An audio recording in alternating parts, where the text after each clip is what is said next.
ખેડાના મહેમદાબાદમાં બે જૂથ વચ્ચે અથડામણ થયાની ઘટના સામે આવી છે।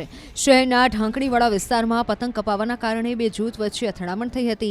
મામલો વધુ બેચકતા રસ્તા પર જઈ રહેલા યુવકો પર ટોળાએ હુમલો કર્યો હતો। આ સમગ્ર ઘટનામાં 3 યુવકો ઇજાગ્રસ્ત થયા છે।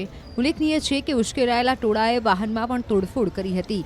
બે કોમ વચ્ચે થયેલી અથડામણની જાણ થતાં પોલીસનો કાફલો પણ તાત્કાલિક અસરથી ઘટનાસ્થળ પર દોડી આવ્યો હતો। સ્ટેશનથી આવતા હતા ચાલતા અને ત્યાં આગળ અમે કકળાટ સાંભળ્યો। કકળાટ અમારો ફરિયાનો જ હતો, પણ ત્યાં આગળ અમે ગયા અંદર તો અમને બેને માર્યા, પણ કોનો ઝઘડો નહોતો ને શું મને નથી ખબર, ખાલી હું પૂછવા જ ગયો હતો ને એમાં મારા ફ્રેન્ડને માર્યો। પોલીસે સમગ્ર સ્થિતિ પર કાબુ મેળવી ઇજાગ્રસ્તોને સારવાર અર્થે નડિયાદ ખસેડ્યા હતા।